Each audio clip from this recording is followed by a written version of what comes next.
WRUU-LP Savannah, Georgia, 107.5 FM, WRUU.org. We are Savannah Soundings Community Radio with Global Soul. Welcome to Muses, Memoirs, and More, Savannah's show about authors, artists, and entertainers. I'm your host, Adam Messer.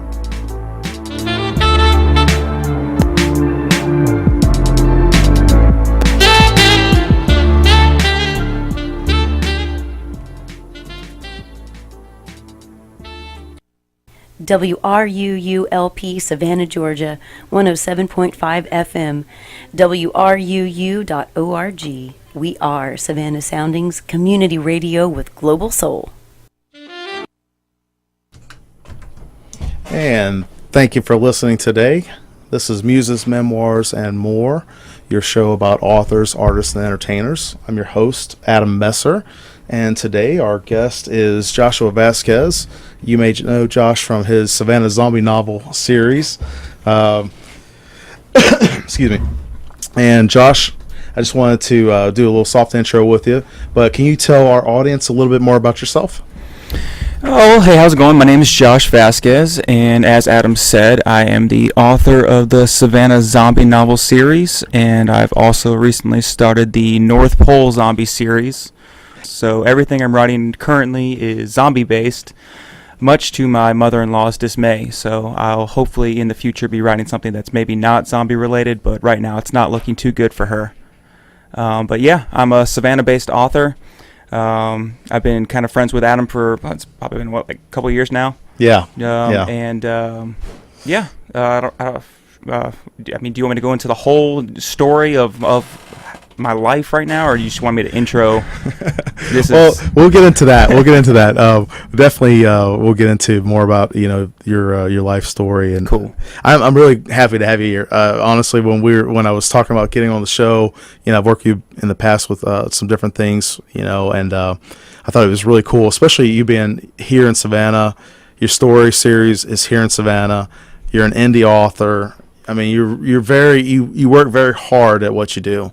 I try. Yeah. And you got a good sense of humor, so I think it's pretty cool. But with the whole show, like we were talking about before, the whole show here is to introduce people to different authors and artists and entertainers, and also to kind of pick their brain a little bit about what is the process like.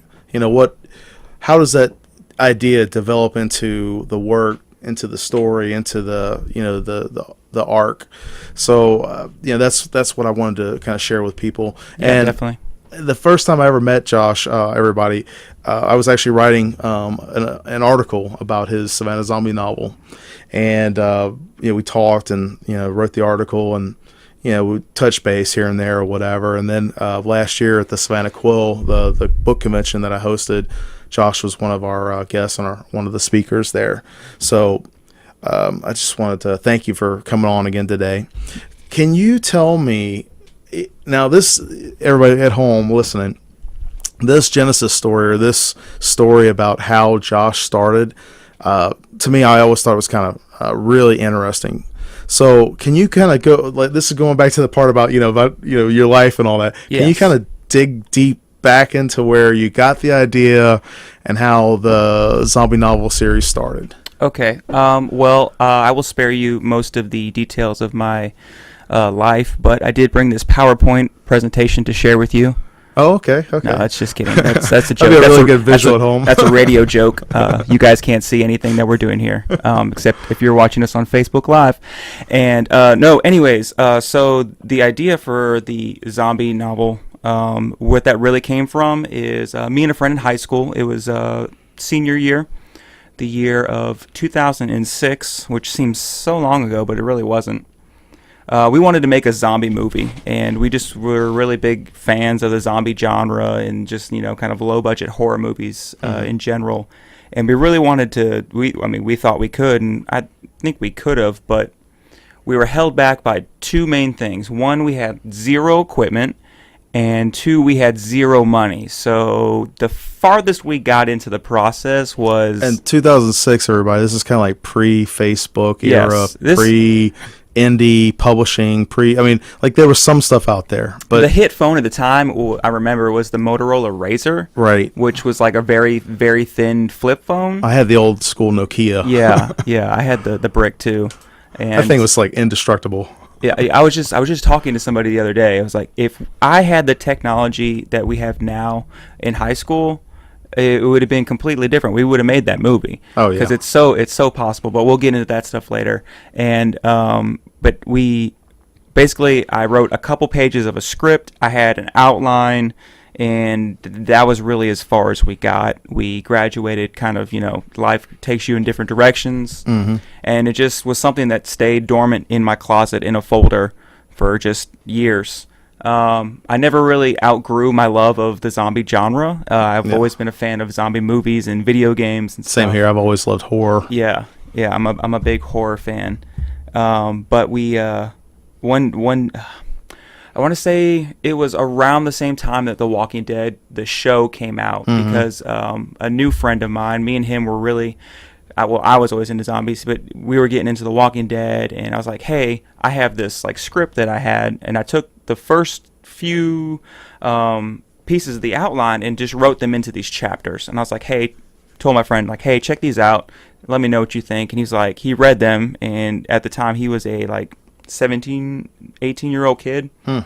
So the fact that it kept his attention, and he was like, dude, you have to write more of this. I was like, okay, well, maybe I'm onto something. So I just kind of started writing a chapter and then a chapter, and I'd send it to him, and he'd be like, all right, send the next one, send the next one. So it's just kind of this like snowball effect. Yeah. And the fact that I was keeping like this young teenage guy's, he's pretty high on the ADHD scale, and the fact that I was keeping his attention with this zombie book, I was like, okay, well, maybe I can turn this into something. Yeah. But so segue that into, The Walking Dead just exploded. I mean, popular. Yeah. But when you had those chapters that you were writing, you were sending to this guy. How did you take that and decide, hey, I'm going to take this and make it into a full-fledged novel? Because that's a lot of work. Yeah, it's a ton of work. Well, I've always written things. Yeah. I've always been really good at writing things, but not finishing them. So there was a lot of projects in, like, when I was younger that I started and just never finished. But this was like the first one that I actually finished. And I think a huge part of it was because I had somebody there saying, like, hey, keep writing more. And that was really helpful for me. And then just as the story grew, I kind of knew of the main points of where I wanted it to go, and I had an outline for it. So I just took it and just basically wrote it a chapter at a time until finally I had a first draft, and then I went back and tried to clean it up as best as I could. Now, granted, I have no, training or no schooling. I didn't go to school. Well, you're self-taught. Yes, everything I've done is self-taught, pretty much. I mean, but I think there's a lot of merit to that, because you actually have a couple of books that you publish and several mini novellas, or whatever you want to call it, or short stories. And there's a lot to that. I think there's a lot of accomplishment with that, and I don't think you really have to have formal training per se. Yeah. I've seen a lot of people. I mean, I don't actually have a book published yet. I'm working on it, but I've been a published writer with a paper for about 5 years now, going on 5 years. Yeah. And that's something that we've talked about in the past. It's like sometimes even if you're published, or it doesn't mean you're going to be famous. So there's a lot of people miss the step of the work, right? And how did you overcome that part, though? Like, because you said you didn't really have any formal training. What did you do to kind of step into, hey, this is something I want to do, to making it a concrete physical book and something you could hold and other people could actually read, people that you don't know outside of your circle, friends and family, that might see it on the bookshelf, at a local store or whatever? Well, my story, it goes back to the whole technology thing. It's my story is so tied into the way technology has evolved over these past 10, 15 years. And it's just, when I started writing those few chapters, I had just gotten a Kindle for Christmas. Okay. So Yeah, it was kind of hot then, this was too. before like it was like super big. Right. But yeah, it was kind of like on its way up as far as e-readers went, e-books. And Yeah, I had a Nook when it first came out, and Yeah. I just remember like, wow, I can actually sit here and read on a tablet versus. And the crazy thing about it was just the accessibility of books, which is the Yeah. one thing that Amazon really did right. Is basically they made it so convenient and easy, which is probably not a good thing for a book lover like me to get books, and especially when there's so many free and cheap, like 99-cent books Right. out there, Right. especially in the zombie genre, which I read a lot of, and I'm like, these are bad. Yeah. So, Well, it kind of reminds me of like B movies in Yeah, a way, and C yeah. movies, and there's going to be A-listers, but then there's also going to be a lot of like entry level. which, okay, granted, now when I say bad, I don't mean necessarily like the storyline was bad and like the characters weren't very good, and it just wasn't a very well thought out book. Like I'm talking spelling errors, just, No editing, just blatant, no yeah, formatting. like somebody putting this together and then putting it directly out, Like onto first the draft Yeah. or not even complete draft type thing. Yeah. Yeah. So I was like, well, I'm pretty. I can get kind of type A when it comes to like writing. I wouldn't consider myself a grammar Nazi, but I mean, I definitely like things to be spelled correctly. Yeah. And there are programs out there that, do check. Yeah. Yeah. It's like, Granted, how sometimes you might have a word that, there, and there. Yeah, but it wasn't stuff like that. Yeah. It was like they were spelling stuff like instead of pancake, it was pan clock and stuff. Just Pan clock. different things like that. But Would that be at the International House of Pan Clocks? yeah, that's what they used to call it, but now Okay. it's the pan burgers. Okay. Anyways, so yeah, no, I just started reading this Kindle and all these zombie books on here, and I'm like, I start to notice that a lot of them are just independently published. And I'm like, okay, I did not know you could do that. And apparently that's a thing that you can do now, because I've always had the dream of, writing a book and publishing it, but Yeah. I thought you had to go through this process of finding an agent or an editor and all these other things to even get to that point. And I don't know. I'm always kind of a path of least resistance kind of person. But I found out you could do that. I looked into it and I was like, well, I've got this, 3/4 of a book done now. I can finish it up and just put it on there and just see how it goes. Not really thinking like, oh, I'm going to be the next, Nicholas Sparks of zombie novels, which that would actually kind of be a cool title to have. I'm going to put that on my next one, the Nicholas Sparks of zombie novels. And for those of you just now tuning in, this is Muses, Memoirs, and More on WRUU-LP Savannah, Georgia, 107.5 FM, WRUU.org. We are Savannah Soundings, community radio with global soul. I'm your host today, Adam Messer, and our guest is Joshua Vasquez, the Savannah zombie novelist. And we're talking about his series. We're also talking about writing, talking about zombies, and pretty much post-apocalyptic Savannah, Georgia. So, Josh, you were saying about the process where you're a self-starter, and you're also like the path of least resistance, which I'm the same way. I like sometimes the simplest and easiest way is the best way to go. The whole Amazon publishing opened up a huge world for authors and novelists and writers, and with your series, basically you kind of were an early starter. You were kind of like an early adopter of that technology, and when you were going through that process and looking back, now to where you are, say 10 years later or whatever, 12 years later, actually 2006, right? With that process, what do you think has changed and evolved in a good way, and what's kind of been not so good? Yeah. You talking about my process or the process overall? Kind of both. I mean, not so much detrimental with your own process, but like what were some stumbling blocks that you learned to overcome along the way with writing, and then also being a self-published author, and then just kind of anything that you can think of that would actually help somebody else that's wanting to get into the writing process and maybe publishing themselves. Well, it's a weird thing, because there's this this weird vibe between what they call like legacy publishing, which is like the old school way of doing it, finding like an agent and an editor and a publishing house and all that stuff, and then the independents who kind of just go out there and it's Wild West and do their own thing. And there's kind of like this weird like vibe in between them. Like it's like we can't be friends, but it's like we're all making books. We all really are on the same page. We're all just trying to share our stories with readers. Right. So I think one of the things is like I don't have anything against legacy publishing. This is just the route that I ended up taking. Right.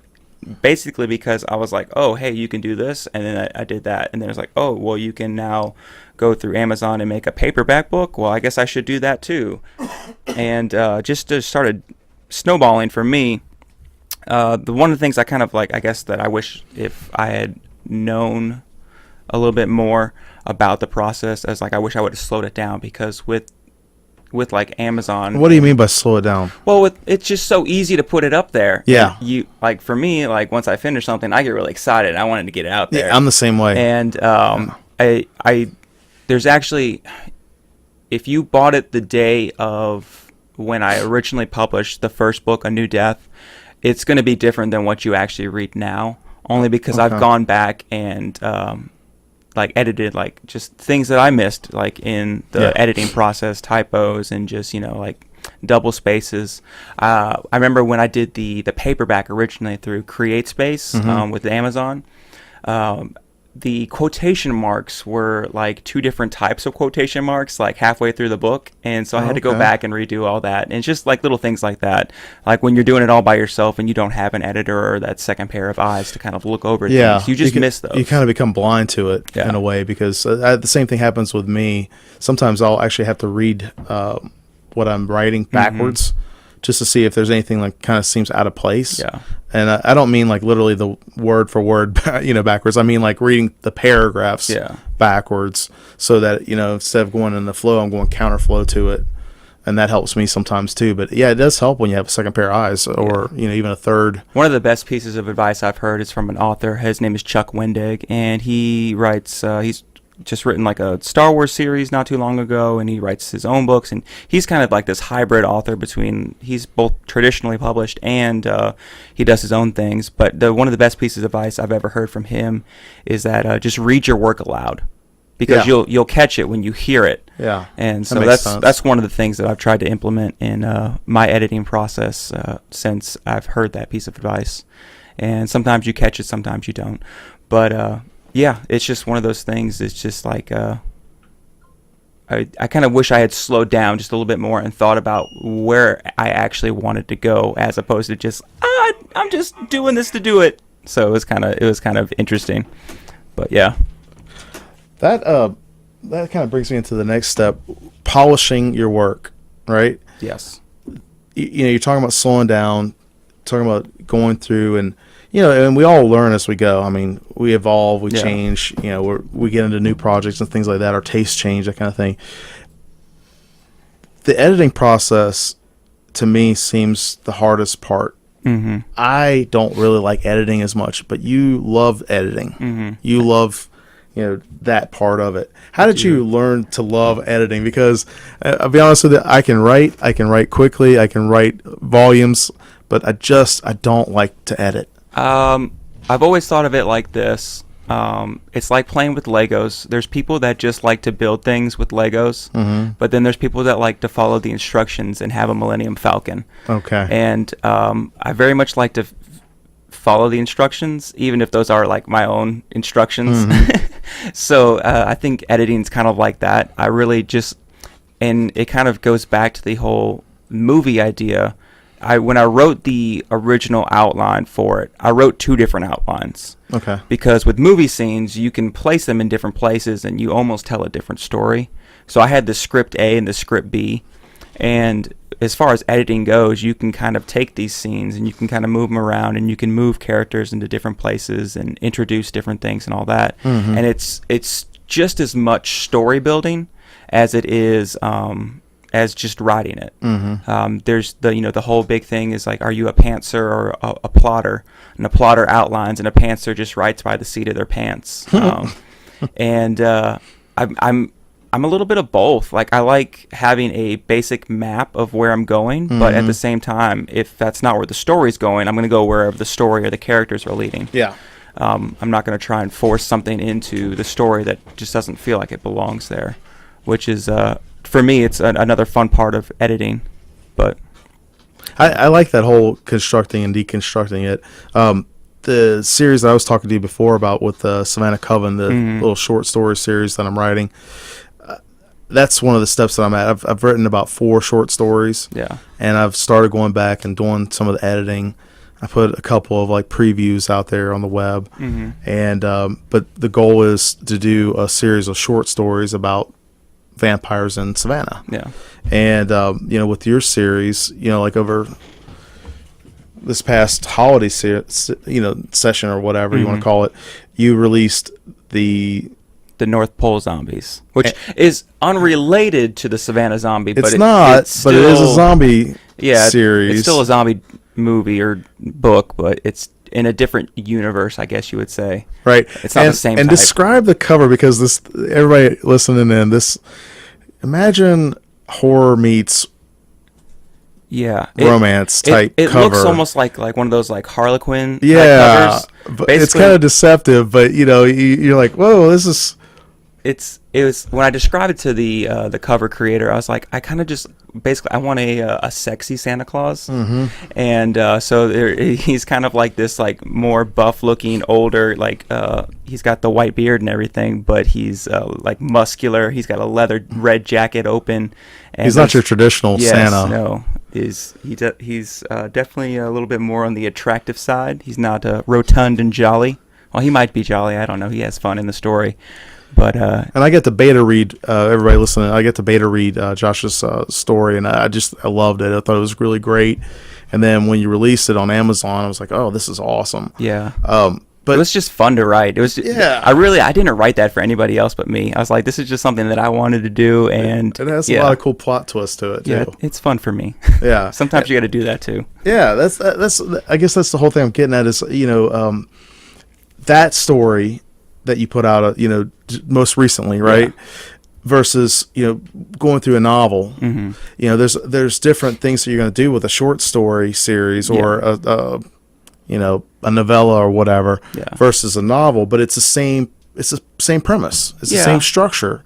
It's just on a smaller or larger scale, right? Well, yeah. I mean, like a full novel is more like a movie, and then a short story series is more like a series on Netflix.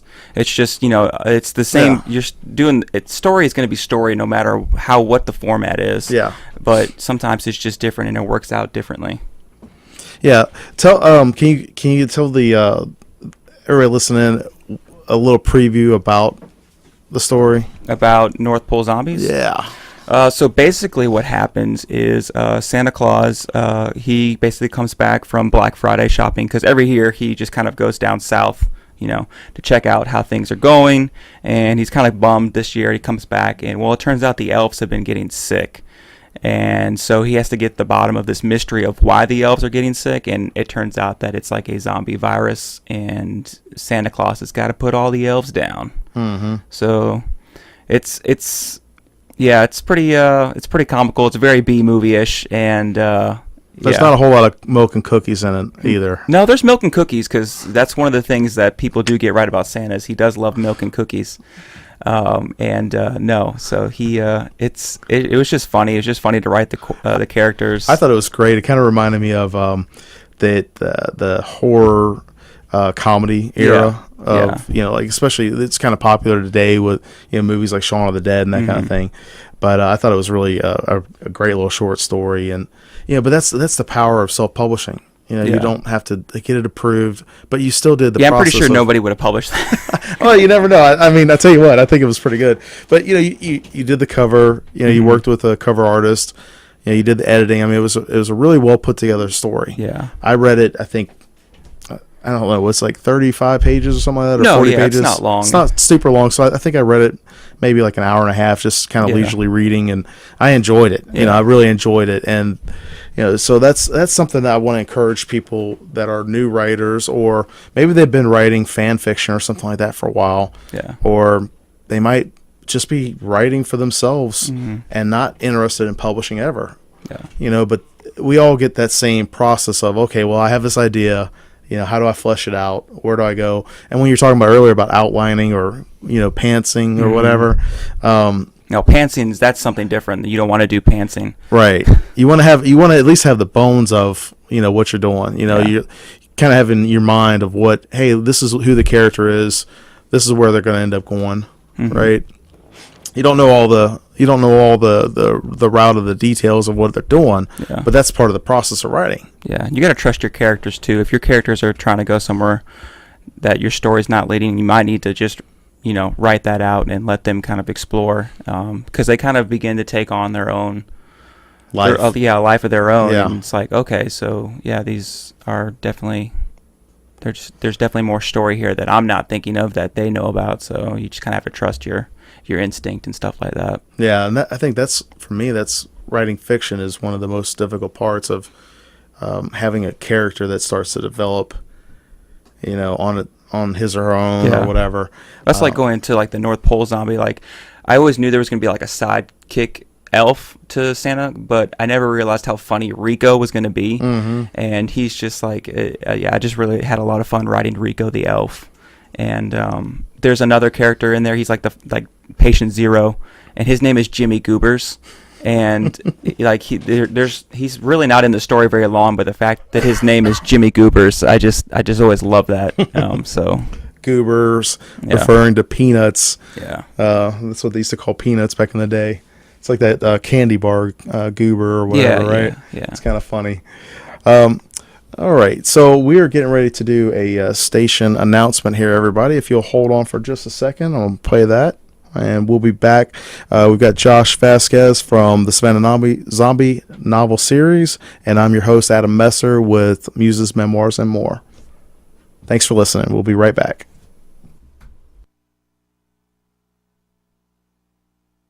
WRUU-LP Savannah, Georgia, 107.5 FM, WRUU.org.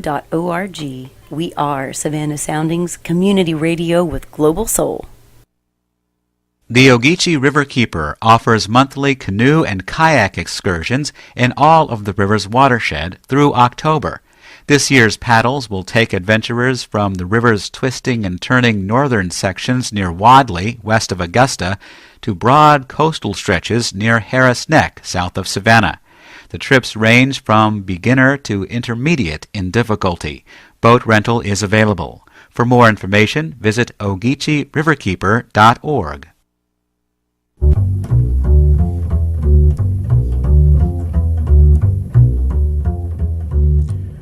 Listen to the best eclectic mix of music on Evening Eclectic on Sundays from 10 to midnight on WRUU-LP Savannah, Georgia.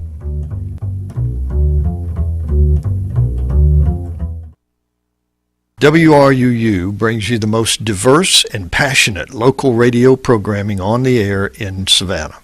This all-volunteer and non-profit community radio station accepts no money from any form of government. Our diversity and independence is made possible only through the generous financial support of listeners like you.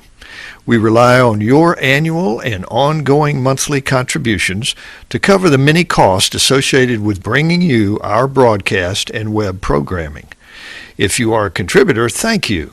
If you are not yet a contributor, please show your appreciation of the role WRUU plays in your life by becoming a contributor in any amount. You can donate quickly and easily by credit card or check. Just find the donate and subscribe links at WRUU.org. Thanks for listening to and supporting WRUU. And welcome back to Muses, Memoirs, and More, your show about authors, artists, and entertainers. I'm your host, Adam Messer, with WRUU-LP Savannah, Georgia, 107.5 FM, WRUU.org. We are Savannah Soundings, community radio with Global Soul. Today's guest is Joshua Vasquez. He is the author of the Savannah Zombie Novel Series. Welcome back, Josh. Hey, what's up? Thanks for being here today.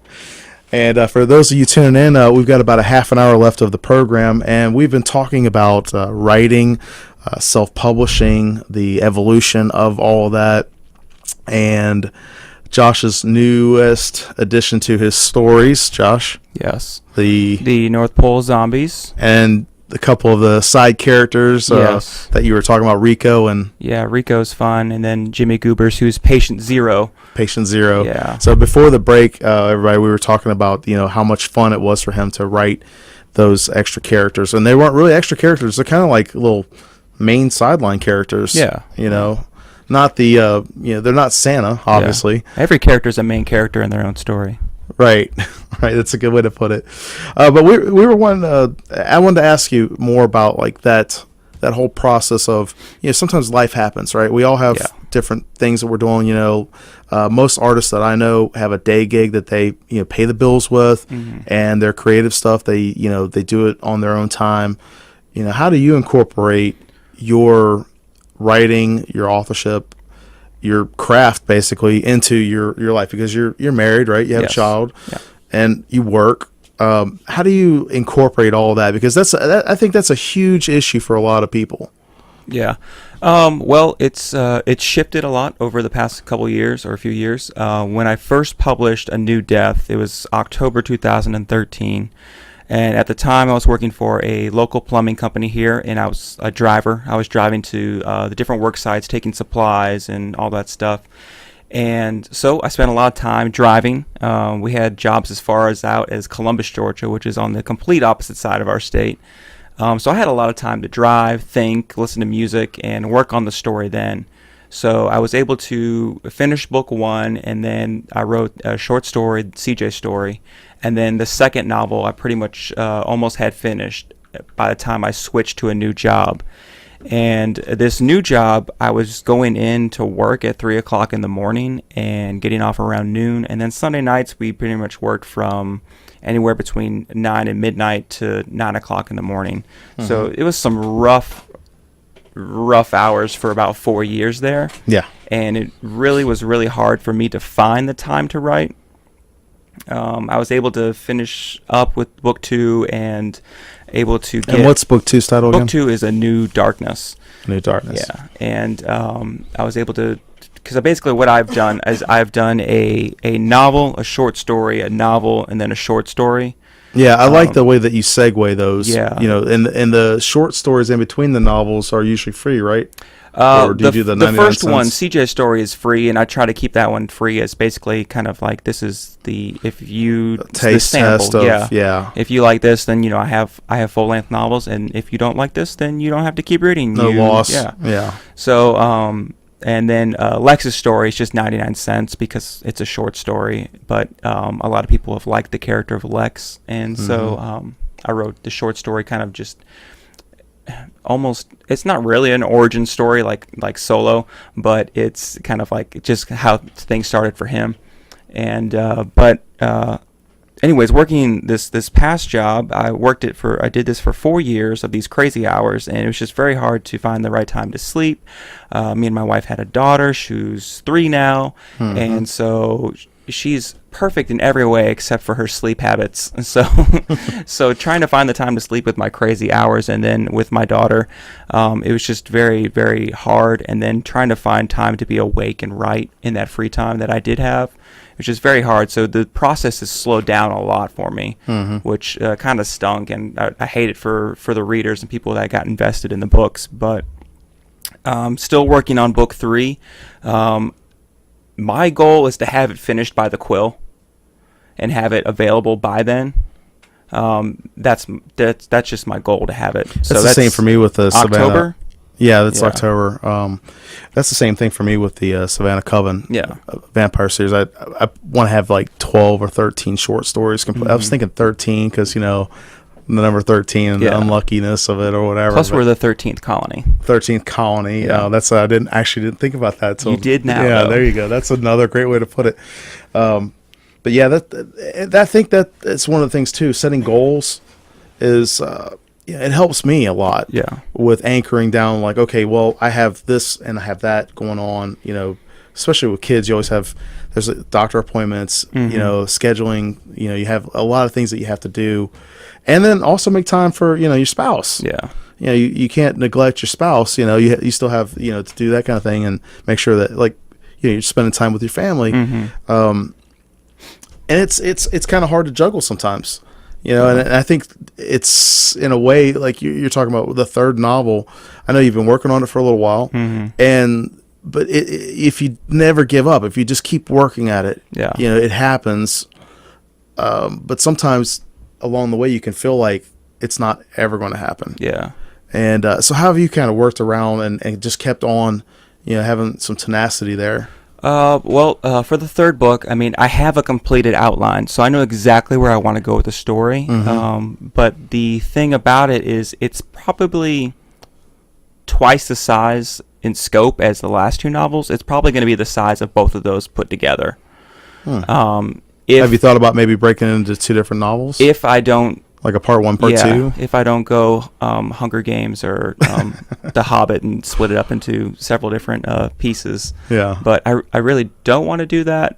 But if I do, it'll probably be like one of those, like, hey, I'm dropping book 3. Oh, yeah, by the way, there's also book 4. So at the same time? Yeah, it's kind of one of those double drop deals. But, so I have an outline. I know where I'm going with it. Just like Stephen King says in his book on writing, you just got to put yourself in the chair and you That's gotta one write. of my favorite books about writing too. Yeah. You can't argue with Stephen King. Yeah. But I agree with you. Yeah. So that's just one of the things. But I just recently started within this past month, so I'm kind of getting with a new job, and I'm getting into this new schedule. I've got more time on the front end of my day. So I've got a couple of hours before I go into work that will actually give me time to write and do things like that. But at the same time, I've also kind of started to move into the short film aspect of the Savannah Zombie novel series, which is just taking things full circle because, like I mentioned before, in the beginning of this hour, is technology has just shifted so much in these past 10, 15 years. Where when I was in high school and we had this desire to make this zombie movie, this low-budget zombie movie, we just didn't have the means. But now you can literally shoot something on your phone. Right. And it be pretty close to cinema quality. I'm not going to say it is cinema quality because there's a lot of work that goes into making a feature film. But if you're making something low-budget or something... like the zombie genre, you can very easily just do that and shoot it on your phone. Kevin Smith actually said the same thing, that you have all the technology you need on a smartphone to produce a full featured film. Yeah. And I'm paraphrasing him. It's not a direct quote, but I thought that was amazing because, the way he started out, with indie work. And sometimes I feel like it's never going to happen. And other times I feel like, I'm just getting so much done. I'm just plowing through the work and just, I might knock out, a couple thousand words in one sitting. Yeah. And then there's other times where I'm like, I don't even know where I want to go next. And outlining, I think helps. But even with an outline, sometimes you're like, well, this isn't the way I thought it was going to turn out. And you have to kind of backtrack. Do you find... when you hit a plateau like that, do you find it's better to just keep writing and then go back and edit? Or do you find, you might pluck a chapter out and say, you know what, I like this, but it doesn't fit. I'm going to save this for something else. Oh, I have reworked so many things from previously unpublished things into the Savannah Zombie novel series and then even the North Pole Zombie series. And the North Pole Zombie series was that was one of those moments where I'd hit this point where it's I don't know where to go with the Savannah Zombie series. I'm just stuck. Yeah. And I had to write something for myself to kind of just get out of that funk. And I really thought that was a funny story. Yeah. It had a lot of action. Yeah. But it was also very funny. Yeah. And it was lighthearted and kind of like that horror comedy genre. It wasn't meant to be. It's not. It's The Walking Dead can get kind of serious sometimes, and it's very very not serious. It's just supposed to be fun. Yeah, I think that it's nice too when you change paces a little bit. You kind of, if you're going in one direction, like something a little bit more serious, and then you have something that's kind of like humorous and funny. Yeah. Shows both sides or whatever. So I agree with you. I think it's kind of neat. Did that kind of rejuvenate your batteries on It writing? did, and so is the short film kind of aspect of it. Just because this was kind of one of the things that I originally just wanted to do with it, and now I'm actually being able to take, like, I did a teaser, like, trailer, just a short little, like, I think it's like 15, 30 seconds maybe. But That's the one that's the one where they're in the parking lot and there's a zombie. It's in the parking lot. The zombie's like walking towards the camera, and then a guy walks up with a pipe. Well, the cool thing about that is that's actually me in both shots. I set up the camera. The magic of Hollywood. Yes, I set up the camera and I shot just both different shots, and then I took the editing program that I was using and put them together. Yeah. So, like, that whole thing was like, it was like 100% just me. Like, that was a one man, like, little deal. Yeah. And that was really, that, like you said, rejuvenated my batteries, because, like, okay, basically what happens with the writing and with the filming and stuff like that, I get to this point where, like, oh, I can do this. And then that gives me the energy to go and continue, the confidence and finish. Kind of going back to earlier, just saying, like, how when I was letting my friend read the chapters and he was like, this is good, send me more. It's like, okay, I can do this. Yeah. And then it's like also going online and realizing, like, oh, I can publish my own stuff on here. I can make paperbacks. Oh, I can do this. And it's kind of like I don't really consider it a mantra, but it's like one of those things. It's a success. Yeah, one of those things that just comes back to me all the time. It's like, okay, I can do this. Yeah, it is. And I mean, I think that can-do attitude is so important when it comes to doing anything. Yeah. Yeah, because a lot of times you don't start off with the resources or the knowledge. Time, is a huge resource that seems to perplex people with, how can I do this? And so I think that's great that you use that mantra to push forward. Yeah, one of the things about just any creative work too is that it is work, and I think that's where a lot of people get hung up on, is like they kind of like expect the muses to come down and to inspire them and to have them have these great ideas come out of nowhere, out of the ether, but that's not how it works. I think Stephen King, like in his book, going back to him, I think he refers to it as, it's not art, it's a craft. Yeah. And craft is something that you have to work on, you have to you make. You have to hone. Yeah. And it's just something that you learn to get better at over time. Like if you go back and read what you wrote in elementary school, it's no good. It's no bueno. Yeah. And it's one of those things that you have to work at. And like for me, it's like, as I've learned all these things and made the mistakes that I've made, I'm like, okay, there's times where I can say, yes, I can do this, but it's like, oh, maybe I shouldn't do that. Yeah. So there's also that one. Yeah. And for those of you tuning in right now, you're listening to Muses, Memoirs, and More, and we're on WRUU-LP Savannah, Georgia, 107.5 FM, WRUU.org. We are Savannah Soundings Community Radio with Global Soul. And our guest today, I'm your host, Adam Messer, and our guest today is Joshua Vasquez. He is the author of the Savannah Zombie Novel Series and the North Pole Zombie Series, which we've been talking about. We've been talking about the writing process, and just Josh was just making a great point about the craft of the work. You hone it. You have to play with it. You have to learn new things. You have to apply those skills. So we appreciate you listening. And Josh, I wanted to ask you a little bit more about the mini series film that you're working on. Yeah. So with the zombie novel series, it started off as a script. You were in high school, you and a buddy, and then you took it when self-publishing kind of started emerging as a popular way to publish, and actually a very approachable and affordable way for people to be able to publish. Yeah. Now you're moving into another step with making a movie. Yes, I'm expanding my empire. And it's really cool because you've got a script that you've written. It's kind of a segue for the next book, right? Yeah. Can you share a little bit about that? I mean, not without revealing too much. I mean, basically, the whole idea behind the film series is it's kind of like the short story aspect of the Savannah Zombie novel series. It's just these little snippets and little peeks into the universe as a whole. That's just one of the things that I've thought about. Actually, I mean, since I started writing the first one, I was like, You started writing as an idea to make a movie, right? yeah. But when I was actually writing the first book, Oh, okay. like it was something I was like, hey, it would be really cool to kind of tie this in and like maybe do like a video that leads into this, or the one of the ideas I have that's basically it's kind of like my grand scheme is there's a character in the first novel who kind of just shows up at the end. Like he's referenced a couple times by other characters, but he kind of just shows up in the end. It's very, like, okay, that was a coincidence. Like that's very convenient that he showed up at the end to save the characters and stuff. But one of the ideas I had was actually shooting the video of how he got there to that point, and basically the video ends where it picks up in the book. Okay.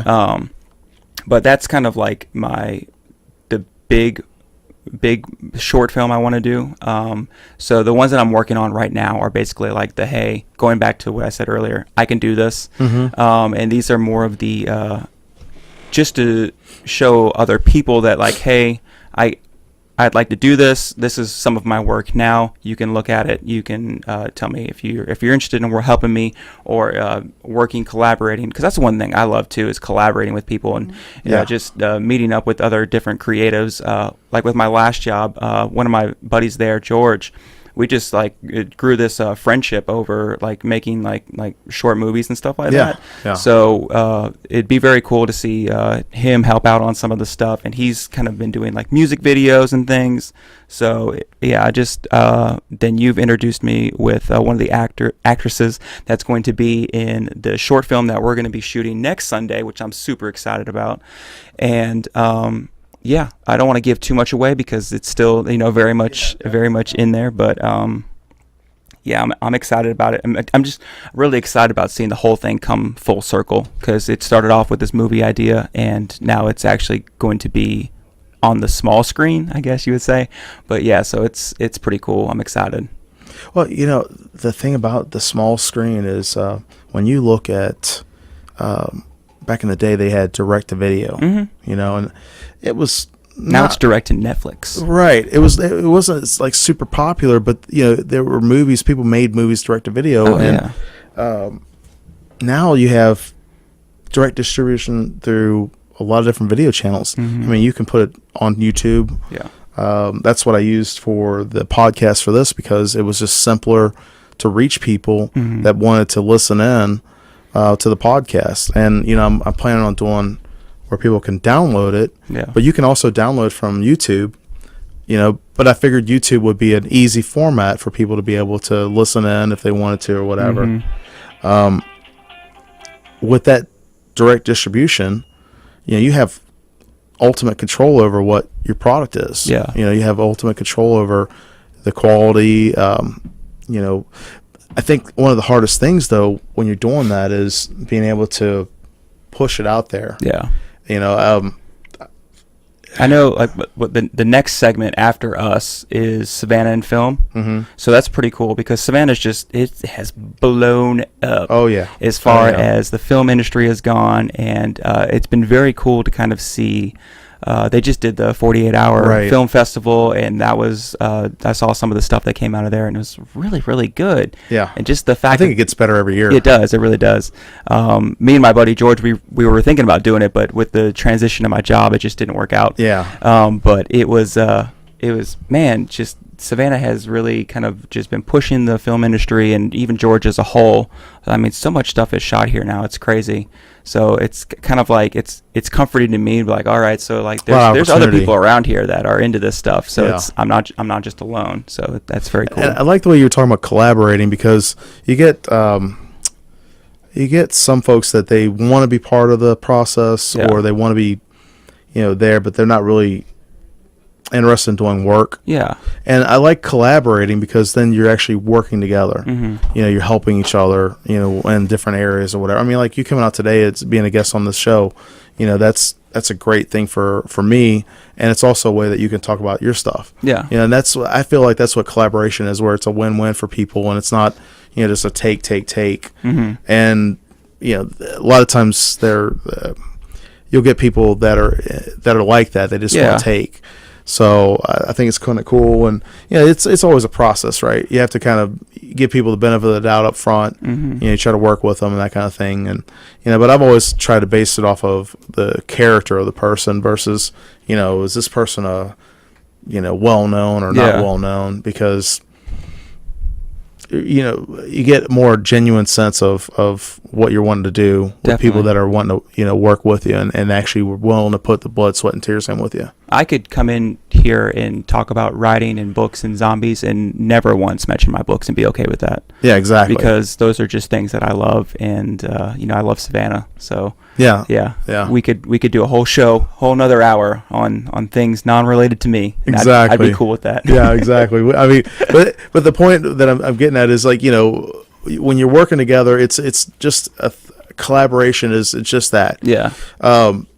There's a group that I'm in. It's Stop Working for Free on Facebook. Yeah. And there are a lot of folks out there that ask you to do stuff for free. They want you to, like when I used to do photography, it was all the time people would ask me, "Hey, can you do this and do that?" And then it started talking about price, and they were like, "Oh, we can't do that."